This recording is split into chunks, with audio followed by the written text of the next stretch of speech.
Hi, ಎಲ್ಲರಿಗೂ ನಮಸ್ಕಾರ. ನನ್ನ ಹೆಸರು ಸೃಷ್ಟಿ, ನನ್ನ ಗೆಳತಿಯ ಹೆಸರು ರಕ್ಷಾ. ನಾವು 6ನೇ ತರಗತಿಯಲ್ಲಿ ಓದುತ್ತಿದ್ದೇವೆ. ನಾವು ಈ ದಿನ ಆಹಾರದ ಗೋಪುರವನ್ನು ತಯಾರಿಸಿಕೊಂಡು ಬಂದಿದ್ದೇವೆ. ಸಮತೋಲನ ಆಹಾರವು ನಮ್ಮ ದೇಹಕ್ಕೆ ಬಹಳ ಮುಖ್ಯವಾಗಿ ಬೇಕು. ಸಮತೋಲನ ಆಹಾರವು ನಮ್ಮ ದೇಹದ ಆರೋಗ್ಯವನ್ನು ಕಾಪಾಡುತ್ತದೆ. ಸಮತೋಲನ ಆಹಾರದ ಘಟಕಗಳು ಯಾವುವು ಎಂದರೆ ಕಾರ್ಬೋಹೈಡ್ರೇಟ್, ಲಿಪಿಡ್ಸ್, ಪ್ರೋಟೀನ್, ವಿಟಮಿನ್, ಖನಿಜಗಳು, ನಾರು ಮತ್ತು ನೀರಿನಾಂಶಗಳಾಗಿವೆ. ಕಾರ್ಬೋಹೈಡ್ರೇಟ್ ಸಮೃದ್ಧಿ ಆಹಾರ ಪದಾರ್ಥಗಳು ಯಾವುವು ಎಂದರೆ ಗೆಣಸು, ಆಲೂಗಡ್ಡೆ, ಕಬ್ಬು, ಪಪಾಯ, ಕಲ್ಲಂಗಡಿ, ಅಕ್ಕಿ, ಮೆಕ್ಕೆಜೋಳ, ಗೋಧಿಗಳಾಗಿವೆ. ನನ್ನ ಹೆಸರು ರಕ್ಷಾ. ನಾನು 6ನೇ ತರಗತಿಯಲ್ಲಿ ಓದುತ್ತಿದ್ದೇನೆ. ಈ ಮಾದರಿಯ ಉಳಿದ ವಿವರಣೆಯನ್ನು ನಾನು ಹೇಳುತ್ತೇನೆ. ಪ್ರೋಟೀನ್ಗಳನ್ನು ಹೊಂದಿರುವ ಕೆಲವು ಆಹಾರ ಪದಾರ್ಥಗಳು ಯಾವುವು ಎಂದರೆ ಹಾಲು, ಮಾಂಸ, ಪನ್ನೀರ್, ಹೆಸರುಕಾಳು, ತೊಗರಿಬೇಳೆ, ಕಡಲೆಕಾಳು ಇತ್ಯಾದಿಗಳು.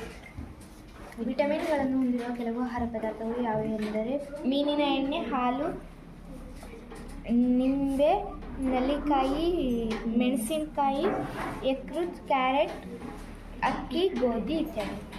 ಧನ್ಯವಾದಗಳು.